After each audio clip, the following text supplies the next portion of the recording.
Bueno, pues tengo el gusto de presentar a ustedes al maestro en ciencias, José Antonio Aquino Robles, de la Unidad Profesional Interdisciplinaria en Ingeniería y Tecnologías Avanzadas, la UPITA, de nuestro Instituto Politécnico Nacional. Al igual que sucedió con la maestra anterior, pues vamos a hacer una síntesis muy breve, estimado maestro, perdón, para que podamos aprovechar el mayor tiempo posible para que nos pueda usted externar lo que tiene preparado para todos. Bueno, el maestro José Antonio Aquino Robles trabajó en la industria de reparación de motores y transformadores eléctricos de distribución en áreas de pruebas eléctricas y de control y aseguramiento de la calidad, así como en la puesta en marcha de subestaciones de media tensión durante los años 1996 a 1999 en Etla, Oaxaca. Obtuvo el título de ingeniero electricista en el año 2000 y el grado de maestro en ciencias de la ingeniería eléctrica en la sección de estudios de posgrado e investigación en la CIME del IPN en el 2002. Es profesor investigador desde el 2002 en la UPITA y de la CIME del IPN, adscrito a la Academia de Mecatrónica. Sus áreas de interés son modelado matemático de sistemas y procesos, generación no convencional de energía eléctrica, electrónica de potencia, tecnologías aplicadas a la enseñanza de la ingeniería. Colabora, asesora y dirige proyectos tecnológicos interdisciplinarios de fin de carrera. Actualmente cursa estudios doctorales en la Universidad Politécnica de Cataluña. Pues lo dejo con ustedes, maestro, el micrófono es de usted. ¿Qué tal? Buen día a todos. Voy a pasarme para acá. Bueno, dado el contexto justamente del congreso del cual agradezco a la UNAM y al Politécnico que desde 2011 estamos participando, solamente el año pasado faltamos por cuestiones de coincidencia de otro evento. Y a finales del año pasado, en 2016, la gente de la OLA, de la Organización Latinoamericana de Energía, andaba buscando justamente soluciones para un problema que tienen allá en Sudamérica, aunque la Organización Latinoamericana pues abarca desde México hasta la Patagonia. Hay un problema bastante marcado justamente energético que ellos tienen y digo, alguien los llevó conmigo, más bien con otras personas, y ellos me dijeron, mira que necesitan una solución para el problema que se suscita con el fenómeno del niño.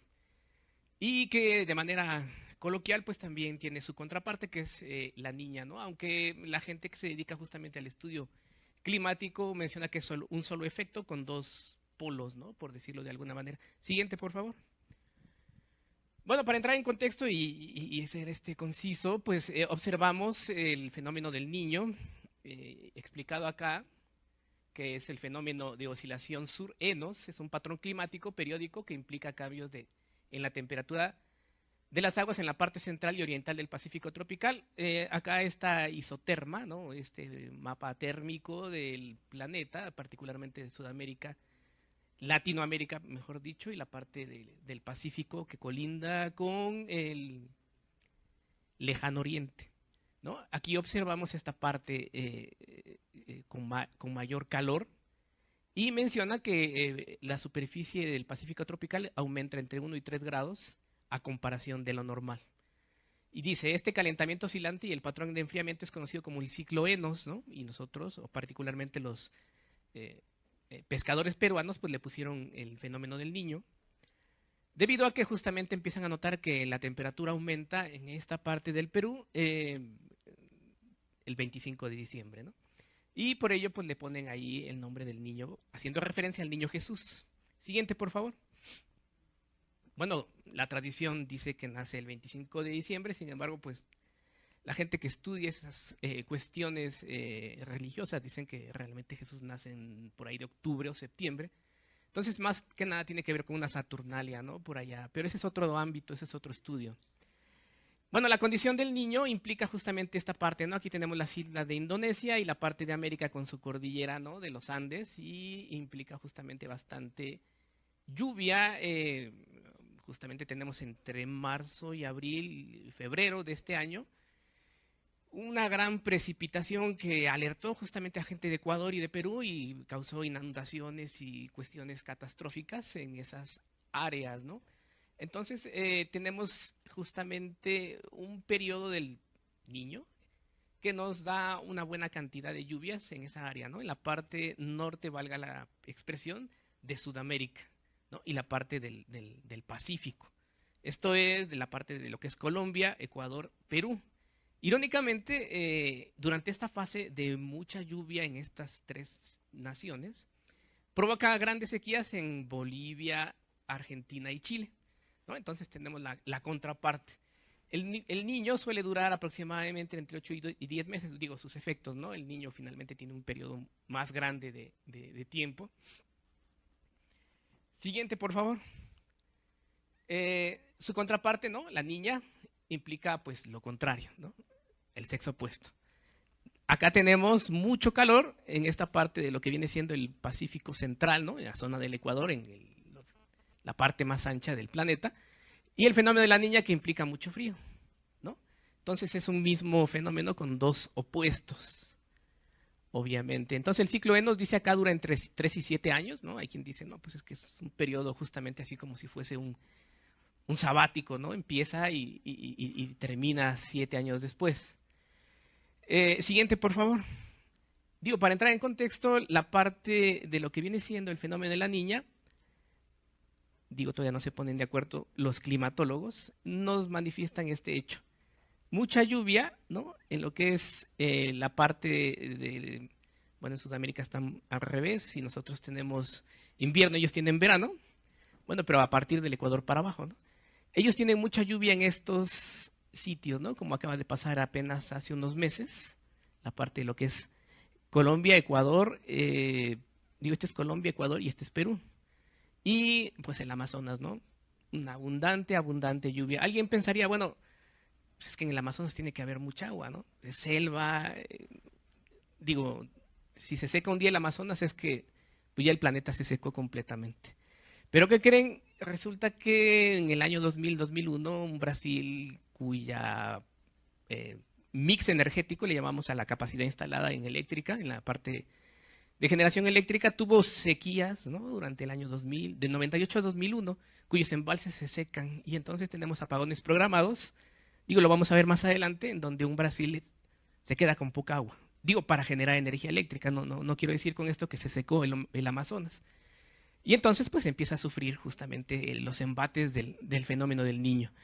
En estos tiempos en donde Ecuador, Perú y Colombia tienen grandes problemas, o tuvieron, mejor dicho, en los meses anteriores, grandes problemas de agua, ¿qué creen? Pues Chile y Argentina sufren sequía, ¿no? Entonces aquí, y digo, el tema original que da título a esta parte de la investigación, que de hecho es bastante más global, pues es aprovechar estos fenómenos en consonancia con lo que dijo la ponente anterior para la adaptabilidad al cambio climático. ¿Y qué es lo que tenemos que hacer? ¿O qué se planea o qué es lo que recomendamos nosotros a la OLADE, a la Organización Latinoamericana de Energía? Pues que incremente las interconexiones eléctricas entre naciones que hoy tienen abundancia de agua y que quizás mañana van a tener sequía. ¿Para qué? Pues para que puedan surtir de energía a una Argentina y a un Chile que el año pasado justamente también tuvieron problemas porque Argentina no tenía suficientes embalses, digo, agua en sus embalses. Entonces también tuvo apagones programados. Cualquiera de nosotros puede decir, eso no se vive en México, pues no. ¿Y eso por qué? Bueno, en México su matriz energética depende mucho más del hidrocarburo que del agua. En cambio, en Sudamérica, pues dicho sea de paso, Brasil es un país, digamos, inversamente proporcional al mexicano, porque ellos su 75% de generación depende del agua y en nosotros es el 25% y el 75% depende de la quema de hidrocarburos. Entonces, a no ser que a México le falten hidrocarburos, cosa que no se ve en el presente, ¿no? Quizás en el futuro sí, pues tendrá problemas de generación eléctrica. Bueno, para el caso Brasil, Argentina y México son los únicos países en toda Latinoamérica que tienen centrales nucleares. Entonces, para el caso, se busca, digo esto no sé si tenga cuestiones morales implícitas, que amplíen la capacidad nuclear de México, Brasil y Argentina para que dependan menos de los otros dos recursos que vienen siendo agua y hidrocarburos. Siguiente, por favor. Bueno, esta es podría ser la parte inversa, ¿no? Incluso aquí ya señalan a México, ¿no? Con lo que es la parte del fenómeno del Niño. Acá se marcan sequías severas, Centroamérica también, pero la parte de lo que viene siendo el Caribe, pues abundantes lluvias. En México se notan dos fenómenos claros, ¿no? Se tienen o grandes huracanes catastróficos del lado del Pacífico, o lo es también, pero en otros años, del lado del Golfo de México. Entonces, digo, la gente eléctrica, normalmente compañeros, excompañeros de la escuela, que se dedican a la construcción o a levantar redes eléctricas, dicen, bueno, no hay pierde para nosotros. Sabemos que cada verano tenemos que reconstruir parte de México, ya sea en La Paz, Baja California, Acapulco y Colima, Oaxaca y Chiapas.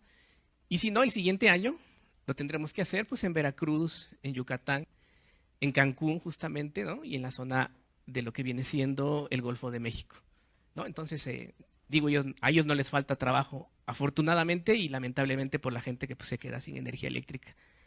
Pero para el caso de Sudamérica, pues ya tenemos aquí la parte inversa. Ahora tenemos mucha lluvia en lo que viene siendo Argentina, Chile y la parte andina, aunque aquí se marca, ¿no? Con sequías. Esto fue lo que aconteció justamente y provocó que Brasil tuviera que programar apagones justamente para poder surtir a unas personas en el área industrial y a otras por otro sector en diferentes días, ¿no? También lo hace Cuba, ¿no? Pero en este caso Brasil a partir de entonces empieza a hacer programas y planes para poder diversificar su matriz energética. Eso también fue lo que se le mencionó a la gente de la ULADE, que lo ideal pues no tener la famosa enfermedad holandesa, ¿no? Que depender de un solo producto para lo que viene siendo su exportación, sino que se tendría que diversificar justamente, como les decía, el mix energético, ¿no? Y Brasil pues aumenta la cantidad de termoeléctricas que debe de construir para no depender tanto del agua. Siguiente, por favor. Esta es otra fase, ¿no? Aquí mencionan justamente los isotermas y la parte de las lluvias abundantes en este lado, ¿no? Y la parte seca de este otro. Siguiente, por favor. Bueno, la parte eléctrica, ¿no? Porque finalmente esto se hizo, o se analizaron estos fenómenos, pues para poder decirle a la gente de la ULADE, ¿qué necesitamos hacer? Pues incrementar la cantidad de enlaces que hay entre las naciones de Sudamérica. El gran problema es que parte de Sudamérica la electrifican los ingleses, compañías también alemanas, y otra parte la electrifican los gringos, ¿no? Los norteamericanos. Entonces, ¿qué problema hay? Pues lo que hubo en México en los 70s. Obviamente muchos de ustedes no lo saben porque pues no habían nacido, yo tampoco, pero la gente que pues ya pinta más canas que nosotros, sabe que Luz y Fuerza del Centro era inglesa y Comisión Federal, o lo que era, bueno, antes de ser Comisión Federal eran empresas gringas, ¿no? Entonces, Luz y Fuerza del Centro generaba 50 Hz en todo lo que es la área metropolitana y algunas ciudades como Pachuca, y en el exterior era 60 Hz que comandaba Comisión Federal. En los 70 se unifica la frecuencia y pues ya se puede interconectar, ¿no?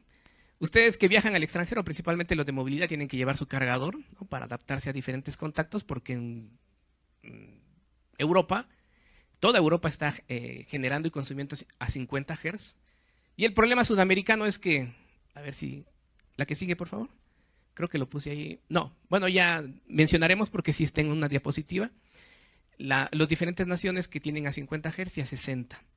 Brasil está a 60 Hz, tiene apagones programados en 2001 debido a la poca agua que hay en sus embalses, y esta nación en ese entonces, ahora ya es menos, dependía en un 90% de este tipo de generación. Ya tenía su central nuclear, pero pues una central nuclear para un país de las dimensiones de Brasil pues no basta. Incluso basta para México, ¿no? Digo, la central Laguna Verde da para el 10% de todo el consumo, pero pues no da más el 10%.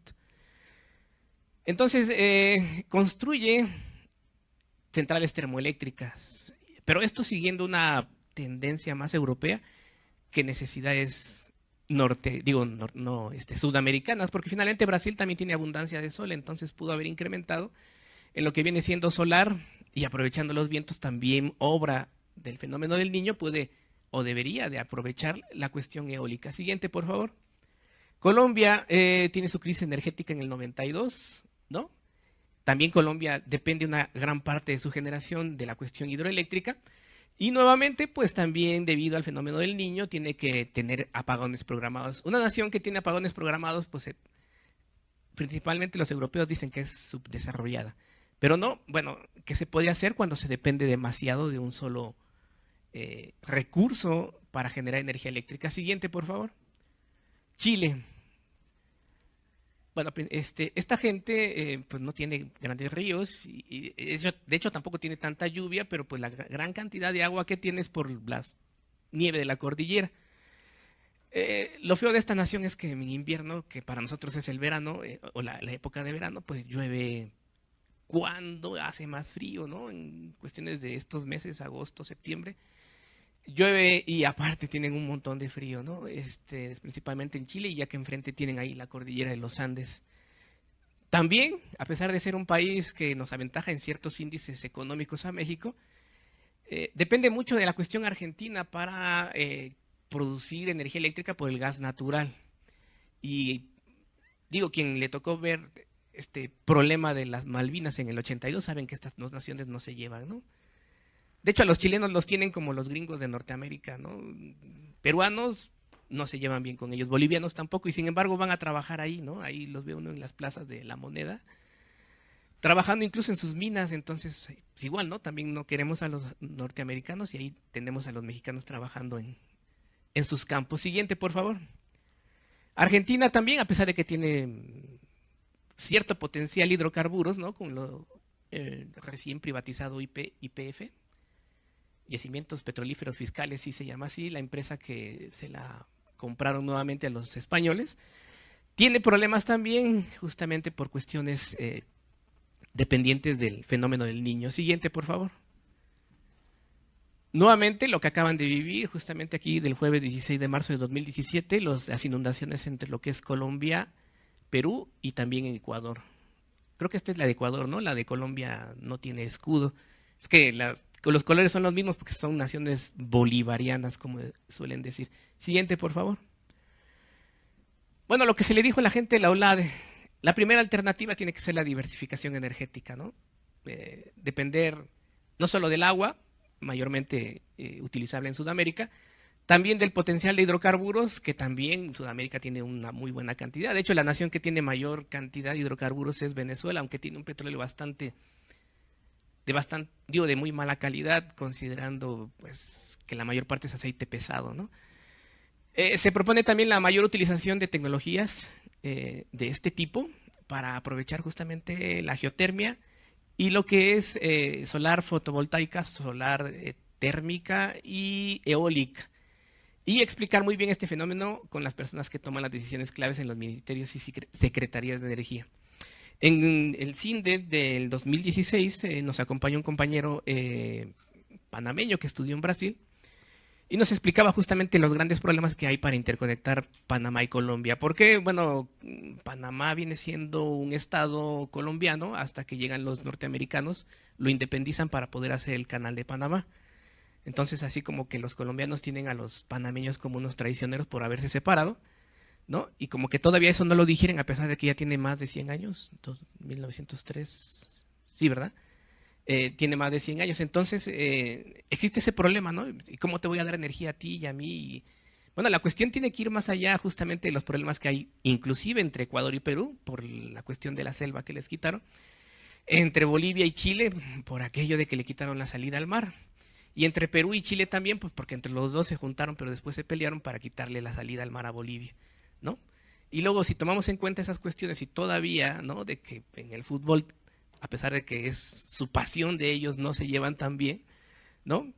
Entonces, tenemos una gran, un peso cultural, ¿no? De ciertos odios a veces infundados, o a veces sí bien fundados, que les impide en un momento dado sentarse, ¿no? Como iguales, a decir, oye, mira, cuando el niño a mí me da muchas aguas, pues hasta me sobra, ¿no? Y luego a ti te las quita, ¿no? Entonces, deberíamos de poder, ¿no? Tendernos ahí un cable para cuando tú tengas abundancia y yo tenga escasez, y te los devuelvo, ¿no? Cuando tú tengas escasez y yo tenga abundancia, ¿no? Sería lo más idóneo, ¿no? Entre vecinos o entre cuates o entre gente que en un momento dado Pero digo, a veces lamentablemente estas cuestiones solidarias nada más se presentan cuando todos estamos en desgracia, como en los días anteriores que vivimos nosotros. Siguiente, por favor.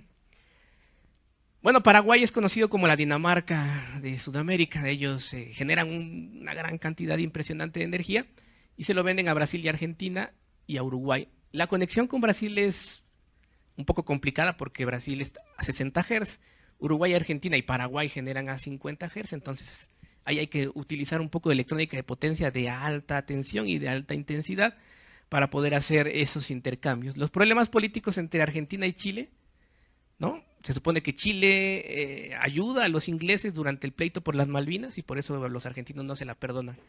Y se ha suscitado el caso inclusive que cuando Chile necesita más gas natural para producir energía eléctrica, Argentina le dice, no hay. O le dice, sí, pero a este precio, ¿no? Y los otros están con que, ¿y cómo le hago, no? Para colmo de males, pues los argentinos normalmente le ganan a los chilenos en el fútbol y entonces se enojan más, ¿no? Bueno, el problema de fronteras entre Perú y Ecuador, ¿no? Hace como unos 70 años se pelean justamente porque los peruanos creen que en la selva que les quieren quitar a los ecuatorianos hay petróleo, invaden, se lo quitan y resulta que no había, ¿no? Los ecuatorianos tienen una cantidad bastante buena de petróleo en el lugar donde más despreciaron los peruanos, pero en fin, ¿no? Tienen una línea, a pesar de esos problemas, de conexión de 500 kilovolts. Tampoco es tan simple porque entre Perú y Ecuador se generan en diferentes frecuencias, ¿no? Perú fue electrificada por británicos y Ecuador por gringos, entonces las tecnologías no son compatibles, salvo la utilización de electrónica de potencia.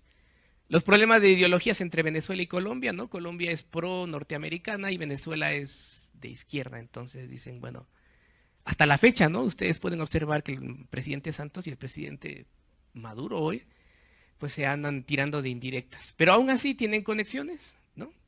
Y Colombia también con su antigua provincia de Panamá, ¿no? Existen interconexiones, pero no existen las interconexiones necesarias. No es lo mismo que, por ejemplo, mi vecino necesite 900 metros cuadrados de agua y si yo se los quiera dar con una manguera de 1 pulgada, ¿no? Entonces, ¿cuándo se va a terminar de dar lo que él necesita? Pues en mucho tiempo. Siguiente, por favor. Las dificultades de interconexión, se los había mencionado, Perú, Paraguay, Uruguay, Bolivia y Argentina generan a 50 Hz, ¿no? Irónicamente, bueno, aquí faltó Chile, también genera 50 Hz. Bueno, nos metimos a investigar por qué unos generan a 50 y por qué otros a 60. Nikola Tesla, que es el padre de la alterna, empieza a trabajar de 133 Hz hacia abajo y llega a 60. Y los de la antigua Siemens, no tengo en la memoria cómo se llamaba antes de llamarse Siemens, empiezan a investigar, pero ellos empiezan a investigar de 25 Hz hacia adelante. Y cuando llegan a 50 dicen, bueno, ya la lámpara de Edison no parpadea. Y entonces hubo, ¿no?, una cumbre para decir, bueno, 50 o 60. Y los dos orgullosos no se dieron. Por eso es que tenemos dos tipos de frecuencias en todo el mundo. Las interconexiones se tienen que hacer en CD, ¿no? O sea, se tiene que rectificar la alterna y después volverla a hacer alterna, pero eso implica pues también costos muy caros, ¿no? Por eso es que luego los europeos vienen y nos dicen, ¿y por qué no se interconectan más en Sudamérica? No es tan simple como lo hacen ustedes, ¿no? Aparte de ir de Alemania a Dinamarca es como ir de aquí a Puebla o a Querétaro, en cambio ir, ¿no?, de lo que es Argentina a Chile pasando por los Andes te lleva casi un día en autobús. Entonces, son países gigantescos, ¿no?, con un contexto político incluso también diferente al europeo. Siguiente, por favor.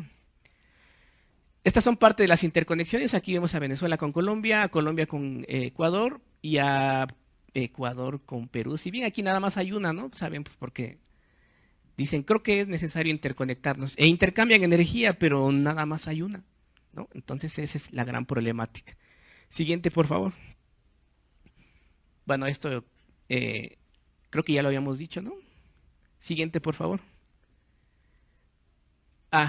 Esta parte es la trascendente. Incrementar los estudios y financiamiento hacia las investigaciones que proponen soluciones integrales y avanzar hacia la implementación de las famosas Smart Grids eléctricas. Motivar el uso eficiente de lo que viene siendo también esto en la matriz energética. Siguiente, por favor.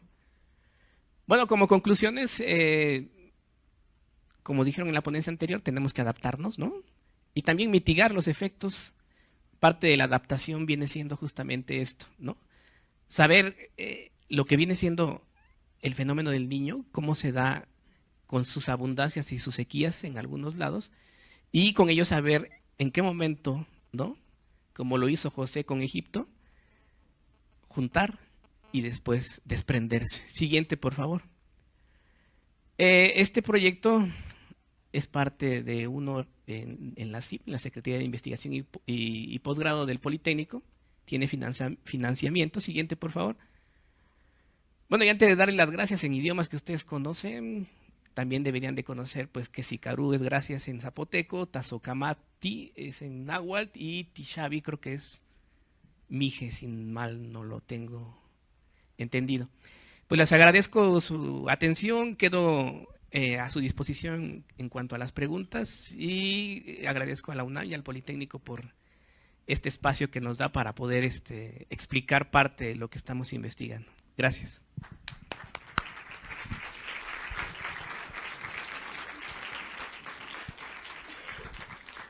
Bueno, pues agradecemos al maestro José Antonio Aquino por su exposición y como todos ustedes, todos hemos visto el aprovechamiento de un fenómeno natural, cómo sacarle el mejor provecho, ¿no? En esta cuestión energética que hasta nuestros días es fundamental. Ustedes saben, el instituto, hablando, aterrizando este tema, aquí en el instituto se han llevado a cabo proyectos importantes en la reducción de energía. No estamos obligados ante CONUE, sin embargo, las dependencias académicas y administrativas de nuestro instituto se han abocado en bajar los consumos. Ha sido un esfuerzo amplísimo, se sigue trabajando en ello, pero bueno, es importante que todos ustedes sepan. Y a su vez, el trabajo que les toca a todos ustedes, que es cuidar el consumo, ¿no? Llevar a cabo estrategias para ahorrar la energía en sus domicilios, en los lugares en donde se encuentren. Bueno, pues vamos a dar paso a la sesión de preguntas y respuestas para que todos ustedes externen al maestro Aquino sus inquietudes, sus comentarios. Adelante, maestro. Bien, felicidades. Hablando del fenómeno del niño y la niña, viene a mi mente, somos un poquito más canosos, como dijiste. Nos tocó vivir el fenómeno en el 98, cuando se desbordó el río Lerma, cuando hubo inundaciones en Hidalgo, Tulancingo y Tabasco. La pregunta es, hablando de aprovechamiento del fenómeno de la gran cantidad de agua o la escasez de agua, ¿cuáles serían las oportunidades de mejora para México, si es que lo han considerado? ¿Y en qué nivel estarían en este momento? Bien, en 2014 creo me tocó analizar la matriz energética mexicana y latinoamericana para otro tipo de investigación. Y según la ULADE, ¿no? Sus estimaciones es que México todavía tiene una gran cantidad de energía hidroeléctrica que puede aprovechar. Sin embargo, sería hacer como los europeos, ¿no? Crear embalse anterior a otro embalse y luego a otro, ¿no? Sin embargo, esto tiene un gran impacto ambiental, ¿no? Destruimos justamente a las especies que como los salmones tienen que ir río arriba y ya no pueden subir. Entonces, ese es un impacto importante, ¿no? Sobre estos peces. También se inunda una gran cantidad de extensiones para hacer la presa y después volver a encauzar el flujo del vertiente en el sentido que debe ir. Entonces, se ha dejado de un lado la cuestión hidroeléctrica, además de que hacer hidroeléctricas como las pasadas de la Yesca y la Parota se lleva más de un sexenio normalmente. Entonces, siento decirlo, aunque ya lo dijo antes Gabriel Said, muchos de nuestros políticos gobiernan para el aplauso, no para el bienestar de la gente. Entonces, lo bueno es que lo dijo Gabriel Said, ya nada más lo repito. Entonces, sinceramente es así, ¿no? Entonces, a veces deberíamos observar eso, ¿no? En el aspecto de que sí hay bastante potencial hidroeléctrico por aprovechar, pero también dañaríamos bastante el ecosistema, ¿no? Entonces, debería irnos aprovechando la cuestión eólica por plantas de ese tipo. Sin embargo, no son tan baratas y de hecho, y perdón por este pecado, ¿no? Mañana hablaremos del almacenamiento energético a esta misma hora y observaremos y diremos por qué es necesario aumentar el factor de planta en este tipo de generaciones, tanto de la fotovoltaica, que nada más funciona de día, pero podemos hacerla funcionar de noche, con otro tipo de tecnologías, también la eólica. Entonces, por ahí va el aspecto, ¿no? Sobre todo porque el recurso eólico y el recurso fotovoltaico solar es abundante pero disperso, ¿no? El aspecto hidrológico es caro, aunque sí es bastante redituable posteriormente, y como, ya no digamos nuestros políticos, ¿no? Sino la gente que invierte en este tipo de generación, se da cuenta que es el retorno de inversión termoeléctrico regresa más pronto, ¿no? Que un hidroeléctrico. Ya le digo, solamente el Estado puede aventarse a hacer tecnología hidroeléctrica. Y la iniciativa privada requiere muy pronto el dinero de vuelta, entonces invierten más en termoeléctrica y más en gas natural, ¿no? Ya la gente justamente de la CEPAL nos ha dicho que a este país lo están haciendo muy dependiente del gas natural, ¿no? Entonces, va o podría o hay un riesgo alto por eso, ¿no? Entonces necesitamos justamente también diversificar hacia tecnologías fotovoltaica y eólica. Esa es la alternativa. Y México, pues sí tiene un gran potencial todavía.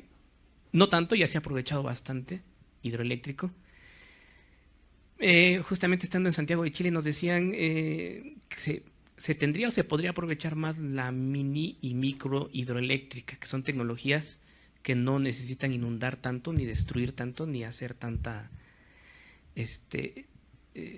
impacto ambiental negativo para su construcción. Esas también podrían ser alternativas, las alternativas mini y micro, ¿no? Pero obviamente pues tendría que ser muchas para poder ofertar energía eléctrica también a una cantidad de clientes amplia, ¿no? No sé si con eso le contesto. Sí, muchas gracias. Nada más hacer una precisión. Hace unos meses y cachito fuimos a Laguna Verde en Upibi y nos decían ellos que están generando entre un 3 y 5% de la energía que en el país se consume y que hay un proyecto para llevarla a otros 5 y entonces llegaríamos a los 10 que comentabas. Pero ahorita es proyecto. Gracias. Hay una cuestión, ¿no? El acumulado de lo que es Laguna Verde en cuanto a energía, si llega a ser del 9 al 10%, el acumulado en un año. Y su participación diaria sí es del 3 al 5%, ¿no? Pero su participación diaria se mide en watts y su participación acumulada es en joules, entonces ahí está la diferencia. Sí tiene razón en ese aspecto. Gracias. ¿Quién más? ¿Alguien más?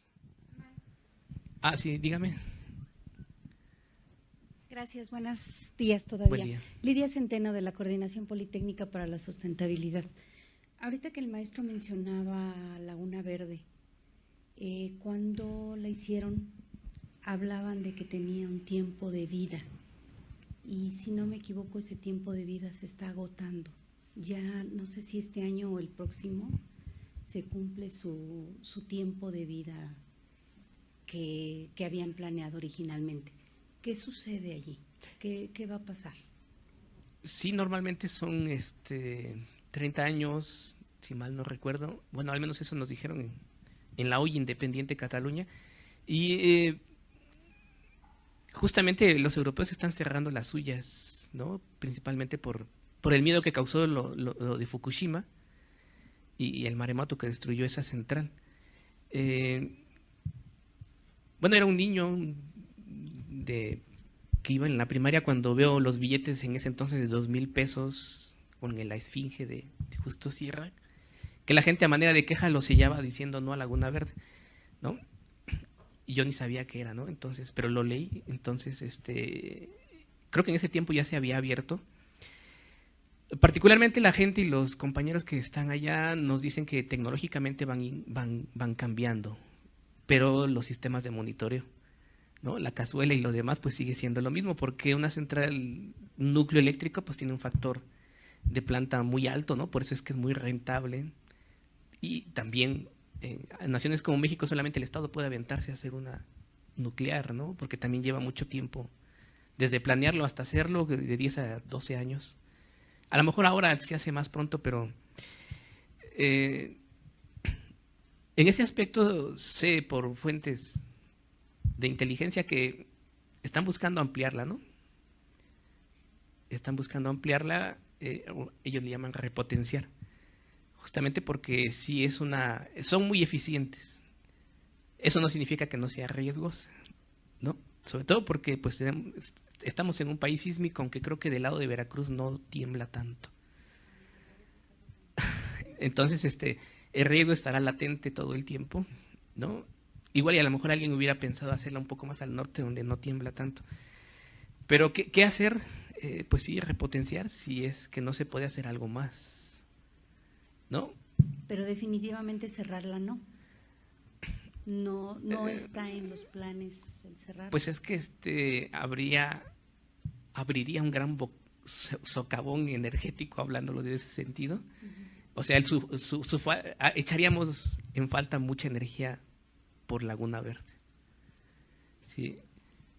Yo de momento no puedo emitir un juicio de valor de decir sí, ciérrenla por cuestiones de riesgo. No, lo veo también desde el punto de vista energético eléctrico, son muy eficientes. Digo, no en vano, Francia, ¿no? Nos decía Maxi, el 80% de su energía es nuclear y es muy barata. Pero Francia es una potencia nuclear que pues se encontró en el camino la victoria en la Segunda Guerra Mundial, ¿no? No porque la haya ganado realmente. Entonces, se hace potencia nuclear pues porque los vecinos, no, particularmente los ingleses son nucleares, ¿no? Entonces también se hace nuclear por ello, ¿no? Y no tienen ni 30 años que todavía hacía pruebas en un atolón en el Pacífico, ¿no? Pruebas nucleares. Entonces Francia por ahí sí, tiene ventajas, ¿no? En ese aspecto. Entonces México pues también las tiene, Brasil, Argentina en ese aspecto, por las nucleares. Entonces, pues mi opinión es neutral en ese aspecto, ¿no? O sea, tiene sus beneficios, tiene sus riesgos también. Gracias. Muchas gracias. ¿Alguien más? ¿Sí? ¿Todavía por allá? ¿Ya es la última? ¿No? ¿Sí? ¿Todavía hay tiempo? Hola, buenos días. Buen día. Ahorita se ha hablado sobre la generación de energía, ¿no? Y su estudio no ha contemplado la parte de la transmisión, porque eso tampoco es muy trivial, llevarlo a cada uno de los hogares. El transporte de energía. Sí, la transmisión. Sí, de hecho, Perú tiene problemas por eso. Su índice de electrificación es bastante bajo, ¿no? No está interconectado. El transporte sí es, híjole, todavía cuando estudiaba, y eso ya tiene sus años, andaba por el $1.000.000 por kilómetro de línea. Entonces una línea de transporte no es nada barata, ¿no? Así es. Entonces, en su tiempo lo hacían Tribasa e ICA, y lamentablemente pues tenemos que aceptar que pues Iberdrola y Gamesa son un poco más eficientes en sus inversiones en ese aspecto. Entonces estamos dejando en manos de extranjeros justamente la construcción de algo que podríamos seguir haciendo nosotros. Y México afortunadamente pues no tiene que hacer enlaces porque no tiene muchos vecinos, ¿no? Los tiene con Belice, los tiene con Guatemala, los tiene con Estados Unidos, y son a 60 Hz. Si los hay, frecuentemente se intercambia energía de acuerdo a lo que me han dicho mis compañeros que están en el CENAL, pero que sí es bastante cara, ¿no? Entonces se está apostando por la generación distribuida.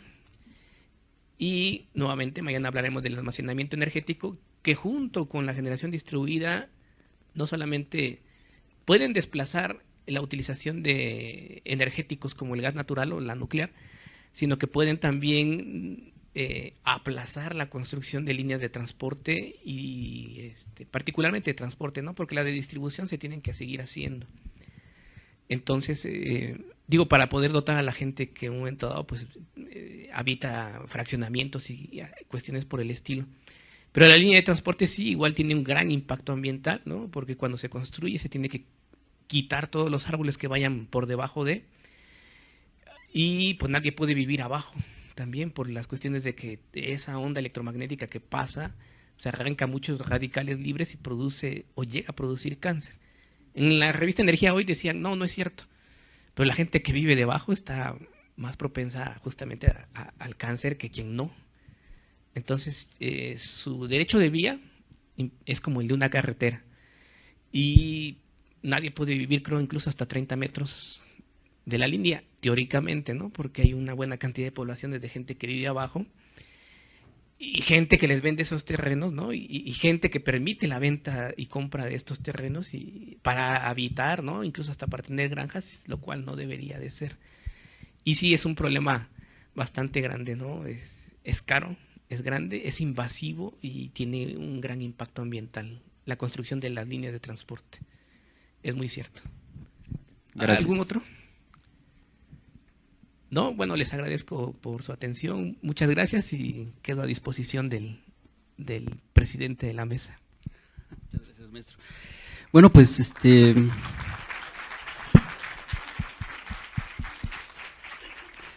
como bien menciona el maestro Aquino, estamos en un país sísmico, ¿no? Unos estados más que otros. El día de ayer se firmó un acuerdo donde participan las instituciones académicas. Está la UAM, está la UNAM, está desde luego nuestro Instituto Politécnico Nacional, el ITAM, el TEC de Monterrey, entre otras instituciones. Es decir, las entidades académicas, la academia está participando en todo este proceso de reconstrucción. Firmaron un acuerdo y todas esas instituciones educativas se llama Consejo Científico para la Reconstrucción de la Ciudad de México. Es decir, la academia está participando en todo este trabajo de reconstrucción que no es nada fácil, no es nada sencillo por la gran cantidad de variables que tiene que analizarse al momento de levantar a la ciudad, ¿no? A levantar todas estas partes que se cayeron desafortunadamente. Asimismo, les comento, estar atentos, porque ustedes saben, fue el sismo, pero alguien se ha puesto a pensar qué ha pasado con el cascajo que se generó, qué está pasando, qué va a suceder, porque ustedes saben, el bordo poniente pues ya está lleno desde algún tiempo atrás, ya todos los residuos que se generan en nuestra ciudad se tiene que buscar por otro lado. El cascajo, ustedes saben, es un residuo de manejo especial, entonces no es fácil, no es tan sencillo llevárselo y depositarlo en algún tiradero. Había escuchado que se lo estaban llevando por Chalco, algunos tiraderos realmente clandestinos para deshacerse de todo ese cascajo y pues créanme que es un tema que ustedes como estudiantes, como sociedad civil, nosotros como parte de la academia, que también no le perdamos el hilo y estar pendientes y estar siempre con la mejor disposición de colaborar y ayudar en la resolución de estas problemáticas. Había escuchado que este consejo científico mencionó que desde 1900 hasta la fecha se han registrado aproximadamente más o menos 200 sismos. Es decir, han estado, están y estarán, ¿no? Desafortunadamente para nosotros. Es un fenómeno que pues, es impredecible, ¿no?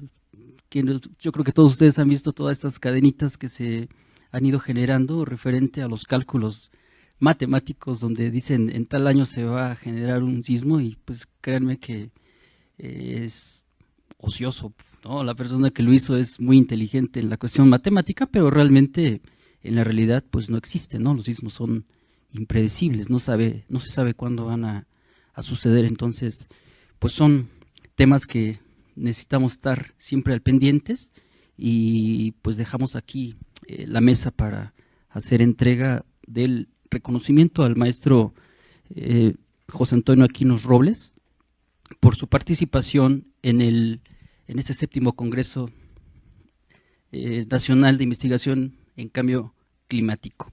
Entonces, maestro, muchísimas gracias por su participación. Le agradecemos y lo estaremos esperando, me parece que el día de de mañana, ¿verdad? Entonces, muchísimas gracias a todos.